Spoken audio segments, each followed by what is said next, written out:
کہ وہ جہنم کی طرف بلانے والے ہیں، غلط لکھے ہیں، وہ لگاتا ہے، پڑھو، الزام لگاتا ہے کہ وہ جہنم کی طرف بلانے والی جماعت میں تھے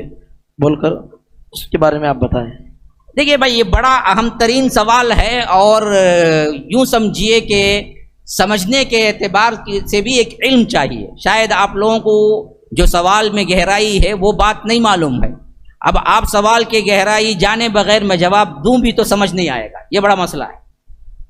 اگر وہ سوال جو کر رہے ہیں وہ سوال کی گہرائی جانتے تو جواب مجھے دینے میں بڑی آسانی ہوتی، اور بڑا عمیق بھی ہے، گہرا بھی ہے۔ یہ اصل میں ایک بہت بڑا فتنہ باز انسان ہے جو نیٹ پہ بیٹھا ہوا ہے، علی مرزا نام ہے اس کا، اور یہ توحید بھی بولتا ہے، بہت ہر جماعت کو برا بولتا ہے، اور میں کسی جماعت کا نہیں ہوں یہ کہنے کے لیے، خاص طور پر اہل حدیثوں کو برا بولتا ہے، کیونکہ کسی کو نہ بولیں تو پھر بھی وہ کسی جماعت میں سے ہو جائے گا نا، تو اس واسطے وہ کہتا ہے میں کسی جماعت میں نہیں ہوں تو سب برے نا، کہتا ہے ہاں سب برے ہیں، سب کے پاس کیا ہے،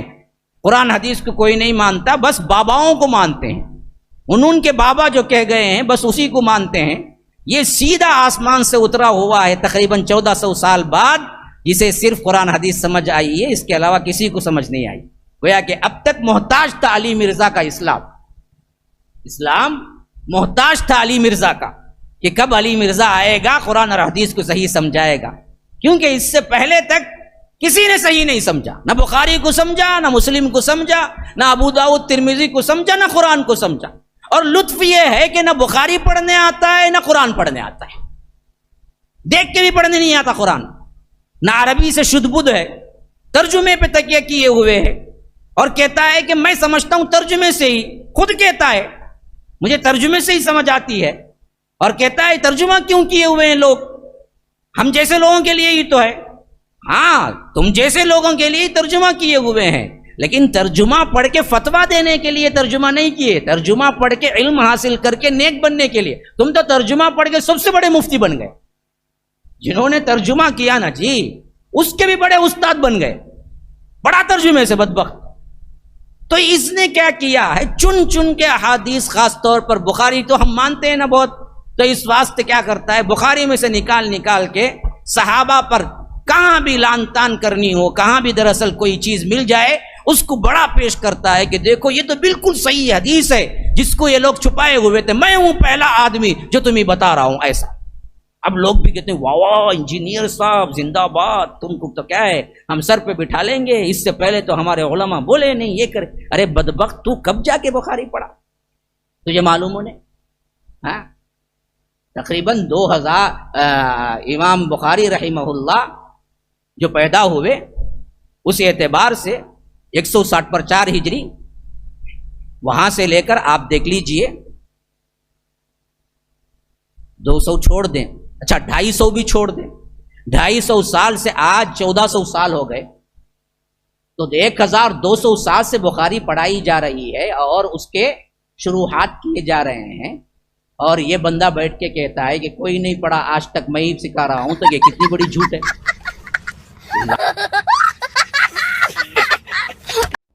پھر ہم نے کیا کہا، صبر کرو، رکو ذرا، ہم ہی بتا دیتے ہیں۔